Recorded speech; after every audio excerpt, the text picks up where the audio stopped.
ఆయన పంచ ప్రాణాలు నాట్యారాధనతో పరవశించాయి. ఆయన నర్తనంతో ఎన్నో హృదయాలు పులకించాయి. కూచిపూడి నృత్యరీతికి ఖండాంతర ఖ్యాతి, గౌరవం, గుర్తింపు తెచ్చిపెట్టిన కూచిపూడి నాట్యాచార్యుడు అభినవ సిద్ధేంద్రయోగి వెంపటి చినసత్యం. కూచిపూడికి జన్మనిచ్చింది సిద్ధేంద్రయోగి, ఆ కూచిపూడికి జీవమిచ్చింది వెంపటి చినసత్యం. 2012 జూలై 29వ తేదీన ఆయన కాలి అందియలు శాశ్వతంగా మూగబోయాయి. తన జీవన నాట్య కలాపాన్ని చాలించి తరలిపోయారు వెంపటి చినసత్యం. ఆయన జీవితంలోకి ఒక్కసారి తొంగి చూస్తే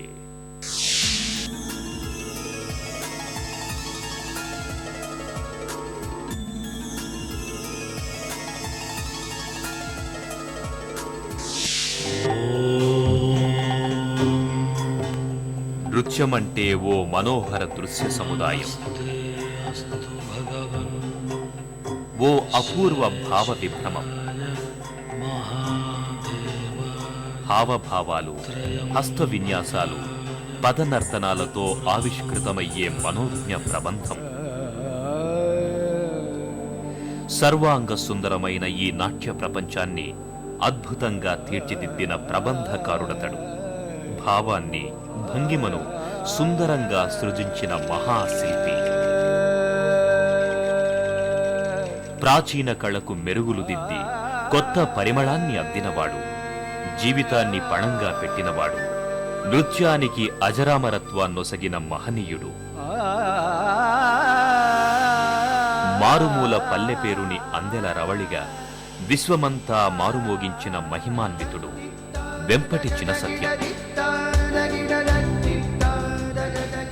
తపస్సులాంటి సాధనతో ఎనలేని యశస్సును సొంతం చేసుకున్న నిత్య కృషివలుడు. కూచిపూడి నృత్యానికొక కొండ గుర్తు. విశ్వవీధుల్లో రెపరెపలాడే తెలుగువారి జయకేతనం.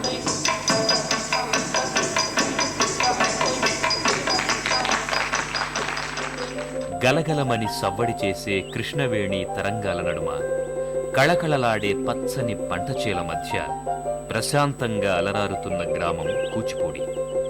నృత్య బీజాలను వెదజల్లి పారిజాతాల పరిమళాలను అందరికీ పంచిన యోగి పుంగవుడు సిద్ధేంద్ర యోగి నడిచిన ఆ నేలపై వెంపటి చినసత్యం జన్మించారు.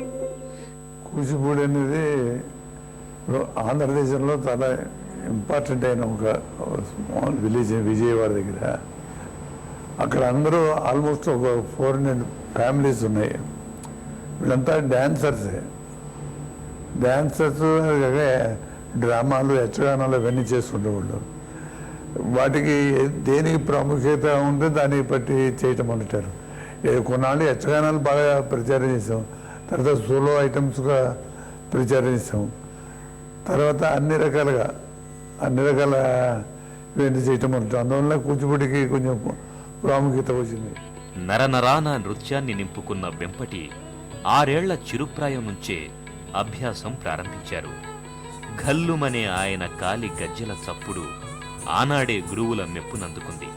తత్తరపాటు లేని నర్తనంతో తాడేపల్లి పేరయ్య శాస్త్రి వద్ద బాల నర్తకుడిగా వెంపటి అందరి ప్రశంసలు అందుకున్నారు.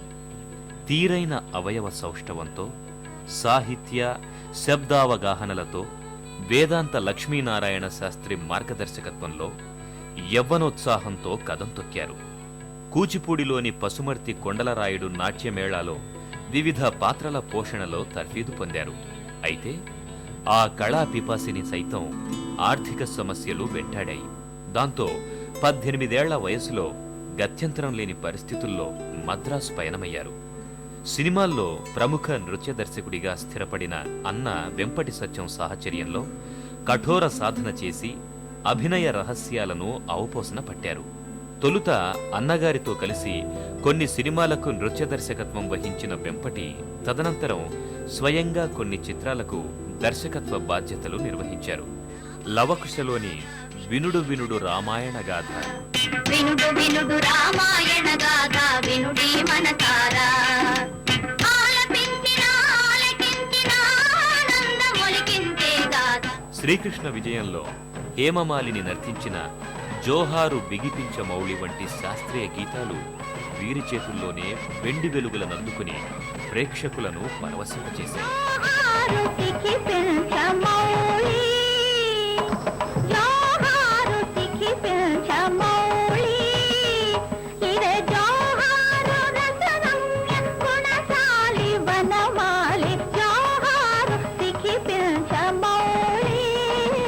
మరికొన్ని చిత్రాలకు కూడా నృత్య దర్శకత్వం నిరపినప్పటికీ వెండితెర జిలుగు వెలుగులు వెంపటిలోని నృత్యదాహార్తిని తీర్చలేకపోయాయి. కూచిపూడిని విశ్వవ్యాప్తం చేయాలన్న కాంక్ష ఆయనలో నిత్యం రగులుకుంటూనే ఉంది. దాంతో కొంతకాలానికి సినిమాలకు స్వస్తి చెప్పి పూర్తిగా నృత్యానికే అంకితమైపోయారు. కళాకారుడికి ముఖ్యంగా సంగీతం చాలా అవసరం. అది చిన్నప్పటి నుంచి నేర్చుకుని పోతే కొన్నాళ్ళు పోయిన తర్వాత దానికి రాణిపోతుంది. అది అందులో ముఖ్యంగా అతను ఏదైనా డ్యాన్స్ కంపోజ్ చేసేటప్పుడు చాలా అవసరం అవుతుంది రాగాలు. 1961లో సంగీత నాటక అకాడమీ వెంపటి నృత్య నిర్దేశకత్వంలో క్షీరసాగర మథనం రూపకల్పనకు నడుం బిగించడం ఆయన జీవితాన్ని విశేషమైన మలుపు తిప్పింది.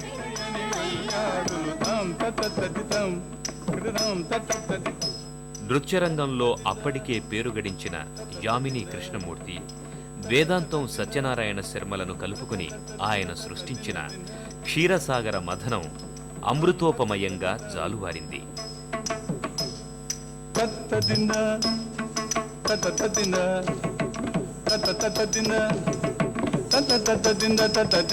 పాత్రకి, సందర్భానికి, కథాగతమైన వాతావరణానికి విశేష ప్రాముఖ్యాన్నివ్వటం వెంపటి శైలిగా ప్రాచుర్యంలోకొచ్చింది. మనస వాచ కర్మణ సాగే నృత్యం ఓ ఉషస్సు. కృతులు, కీర్తనలు, అభినయ విన్యాసాలతో కమనీయంగా సాగే నిత్య తపస్సు.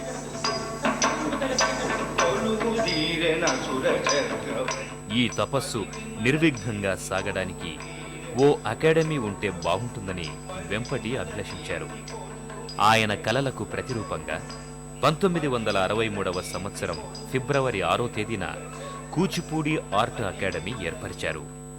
ఫలితంగా ఎందరెందరో ఆయన వద్ద నృత్యంలో శిక్షణ పొందడానికి ఉత్సాహపడ్డారు. అప్పటి నుంచి ఆ అకాడమీలో తాండవ, లాస్య రీతులు కమనీయ రమణీయంగా ఆవిష్కృతమయ్యాయి. గీతా భాష్యాలు, దరువులలోని గూఢార్థాలను విప్పుతూ సాగే వెంపటివారి బోధన అందరినీ తేజోవంతుల్ని చేసేది.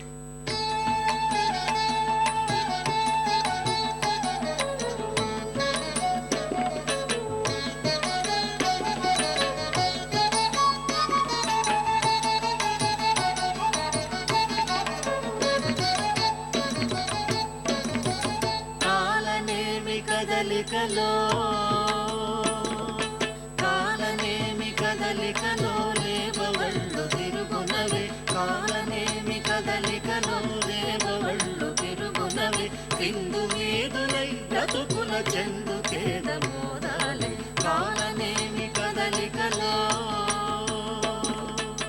నాట్యధర్మి, లోకధర్మిలను మేళవించిన తీరు నయన మనోహరంగా సాగేది.